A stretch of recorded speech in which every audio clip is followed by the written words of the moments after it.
Saint Augustine commentary on the Gospel of John, chapter 6, verse 41 to 59 following. Let what follows admonish us. Verily, verily, I say unto you, he that believes on me has eternal life. He will to reveal himself what he was. He might have said in brief, he that believes on me has me. For Christ is himself true God and eternal life. Therefore, he that believes on me, says he, goes into me. And he that goes into me has me. But what is the meaning of to have me? To have eternal life. Eternal life took death upon itself. Eternal life willed to die. But of you not of itself. Of you it received that whereby it may die in your behalf. Of men indeed he took flesh, but yet not in the manner of men. For having his Father in heaven, he chose a mother on earth, both there begotten without mother, and here born without father. Accordingly, life took upon itself death, that life might slay death. For he that believes on me, says he, has eternal life. Not what is open, but what is hid. For eternal life is the Word that in the beginning was with God, and the Word was God, and the life was the light of men.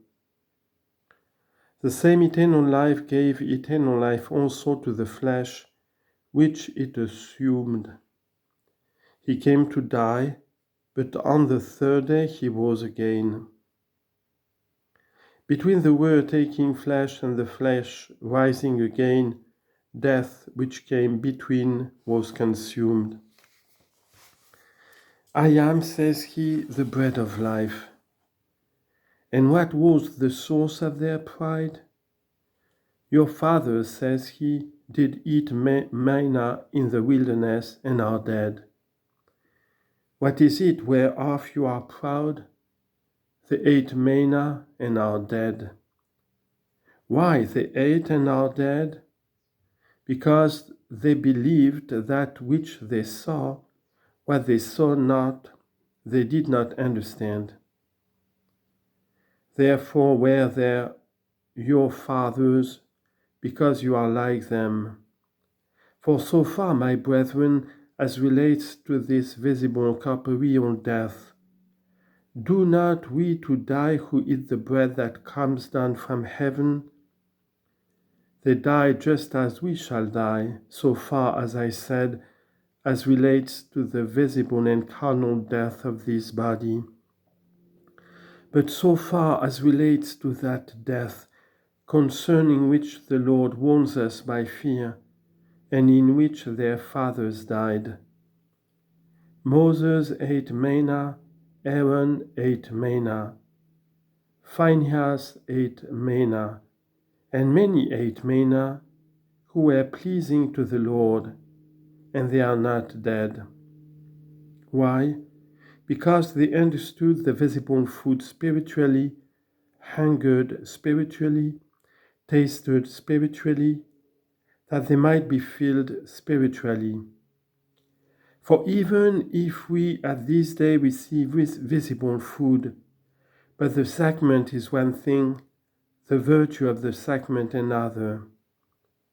How many do receive at the altar and die indeed by receiving?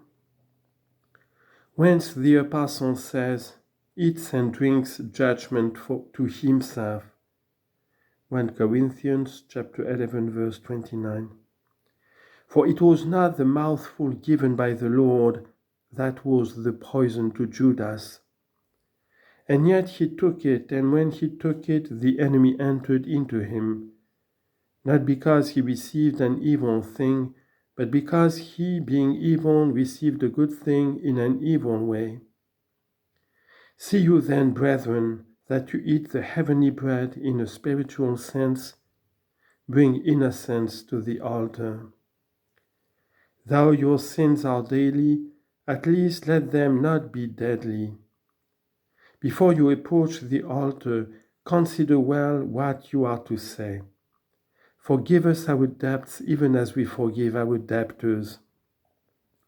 Matthew chapter 6, verse 12. You forgive, it shall be forgiven you. Approach in peace, it is bread, not poison.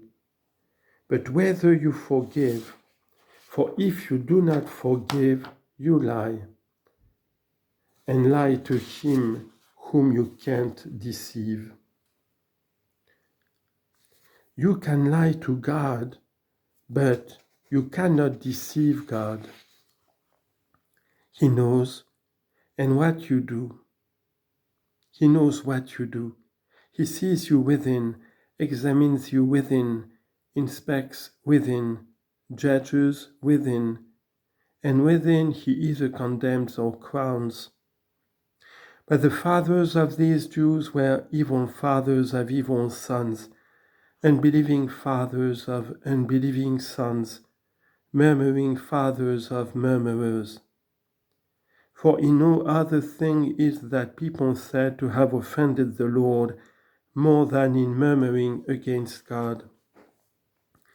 And for that reason the Lord, willing to show those men to be the children of such murmurers, thus begins his address to them. Why do you murmur among yourselves? You murmurers, children of murmurers, your fathers did eat manna and are dead, not because manna was an evil thing, but because they ate it in an evil manner. This is the bread which comes down from heaven. Manna signified this bread. God's altar signified this bread. Those were sacraments. In the signs they were diverse. In the thing which was signified they were alike.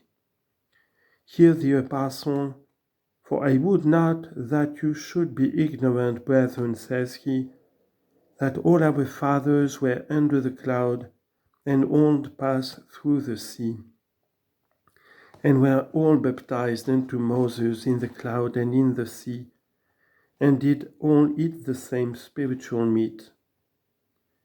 Of course, the same spiritual meat, for corporally it was another. Since they ate manna, we eat another thing, but the spiritual was the same as that which we eat. But our fathers, not the fathers of those Jews, those to whom we are like, not those to whom they were like. Moreover, he adds, and did all drink the same spiritual drink. They one kind of drink, we another, but only in the visible form, which however signified the same thing in its spiritual virtue. For how was it that they drank the same drink? They drank, says he, of the spiritual rock that filled them, and that rock was Christ. 1 Corinthians chapter 10, verse 1 to 4. Thence the bread, thence the drink. The rock was Christ in sign. The real Christ is in the Word and in flesh. How did they drink? The rock was smitten twice with a rod. The double smiting signified the two wooden beams of the cross. This then is the bread that comes down from heaven, that if any man eat thereof, he shall not die. But this is what belongs to the virtue of the sacrament, not to the visible sacrament. He that eats within, not without, who eats in his heart, not who presses with his teeth. I am the living bread which came down from heaven. For that reason living, because I came down from heaven. The manna also came down from heaven, but the manna was only a shadow, This is the truth. If any man eat of this bread, he shall live forever. And the bread that I give is my flesh for the life of the world. When did flesh comprehend this flesh which he called bread? That is called flesh which flesh does not comprehend, and for that reason all the more flesh does not comprehend it, that it is called flesh. For they were terrified at this. They said it was too much for them. They thought it impossible. Is my flesh, says he, for the life of the world? Believers know the body of Christ if they neglect not to be the body of Christ. Let them become the body of Christ if they wish to live by the Spirit of Christ. None lives by the Spirit of Christ, but the body of Christ. Understand, my brethren, what I mean to say. You are a man. You have both a spirit and a body. I call that a spirit which is called the soul, that whereby it consists that you are a man.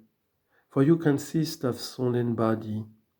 And so you have an invisible spirit and a visible body. Tell me which lives of the other. Do your spirit live of your body, or your body of your spirit? Every man that lives can answer, and he that cannot answer this, I know not whether he lives. What does every man that lives answer? My body, of course, lives by my spirit. Would you then also live by the Spirit of Christ? Be in the body of Christ. For surely my body does not live by your spirit. My body lives by my spirit, and your body by your spirit. The body of Christ can't live but by the Spirit of Christ. It is for this that the Apostle Paul, expounding this bread, says, one bread, says he, we being many are one body. 1 Corinthians chapter 10, verse 17. O mystery of piety, O sign of unity, O bound of charity. He that would live has where to live, has whence to live. Let him draw near, let him believe, let him be embodied, that he may be made to live. Let him not shrink from the compact of members, let him not be a rotten member that deserves to be cut off. Let him not be a deformed member whereof to be ashamed. Let him be a fair, fit, and sound member. Let him cleave to the body, live for God by God. Now let him labor on earth, that hereafter he may reign in heaven.